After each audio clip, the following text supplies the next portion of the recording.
Welcome to my YouTube channel. Today we're going to talk about my experience with Netgear product, mainly Netgear product.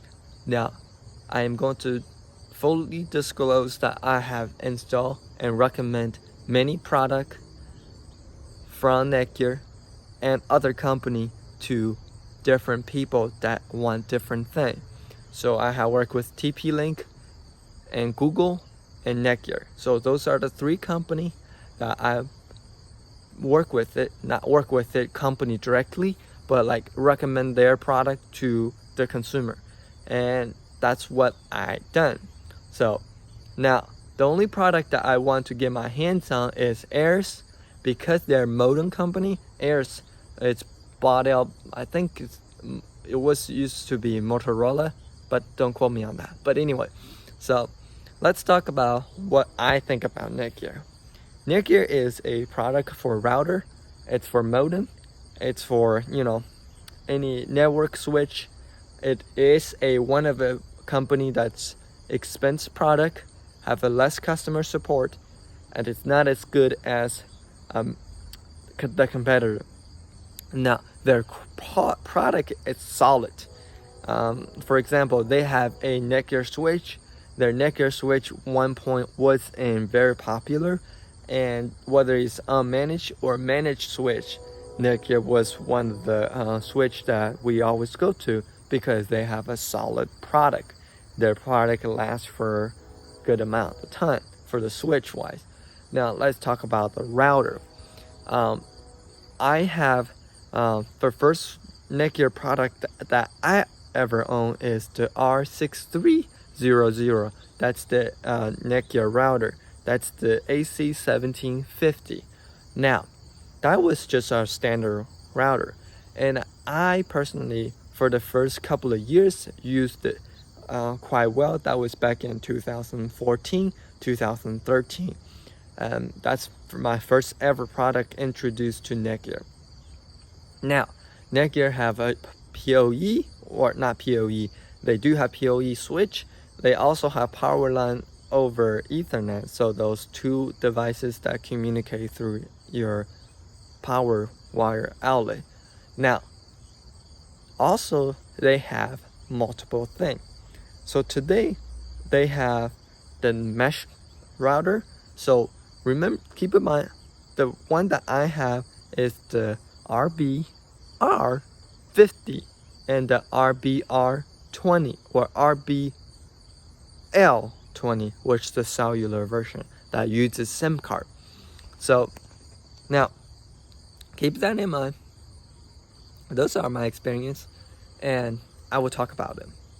So we have this router right here. This one is a satellite unit. I only have one here, so I'm gonna do the best I can. So this one is the satellite unit. This one has a very good configuration port. It has 4 ports, act like a switch. So if you have this somewhere else, you can plug those in. Those are solid.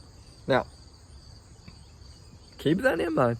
Now, if you have Ethernet run, so let's say if you already have Ethernet run to the location that you want to plug the thing in, do keep in mind, it's better to have a hardwire run, so that way you have a better connection and you have a consistent mesh point, so that have a better so you don't want this device too close to each other, but at the same time you don't want it too far.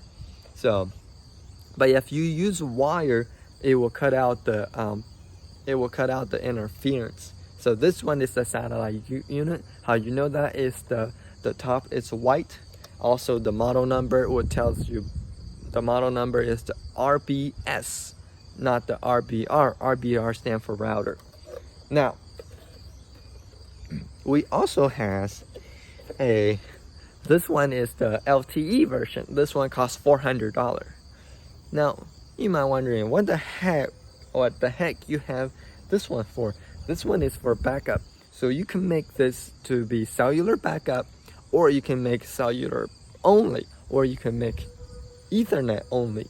So it's all up to you how you want to configure it. Now, this one is a LTE.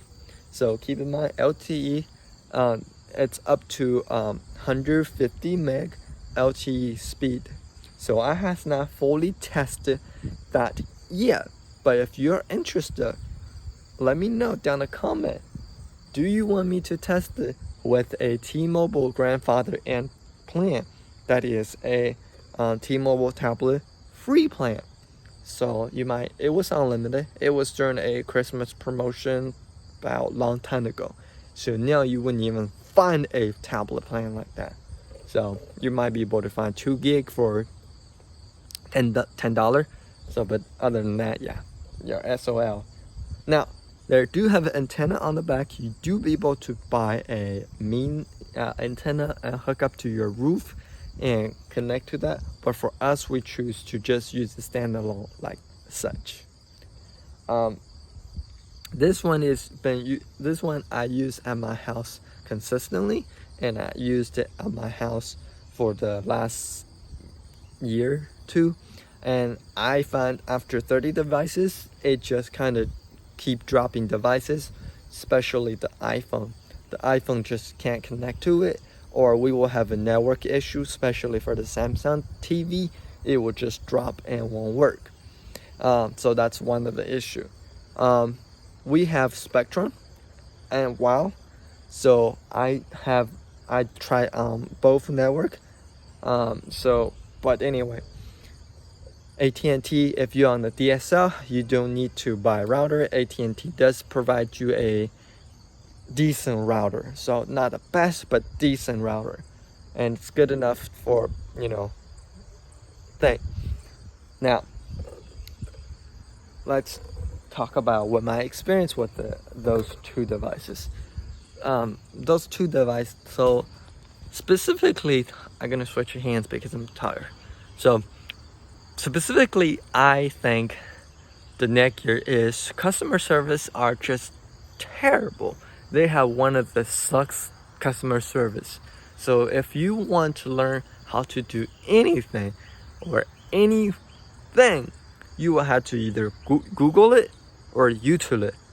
And if you're not the type of person know what they're talking about on YouTube or Google, you kind of on your own. So that's that. Now, and that's my opinion about Netgear. Their customer sucks, or their customer service sucks, and their warranty only for the phone support is 90 days, and their warranty you had to pay to ship the product to them, and you had to get that product back and hope for the best that it will work. Now, that being said, overall, Netgear is okay, and I bought this 1 year ago, and so I'm okay with their product, and I'm still using it just because I didn't really want to buy any other router, and I wanted to buy other router eventually, but just because those things are expensive, I don't have the money to spend like that. So anyway, that's my experience with Netgear, and this is also a kind of serve as a review of the Netgear Orbi RBR20 or RBL20 router. So that's basically it. Thanks for watching, and let me know if you want me to do something else. And this channel is really just about technology. So anyway, that's basically it. Thanks for watching, and I will see you guys on the next one. Peace out.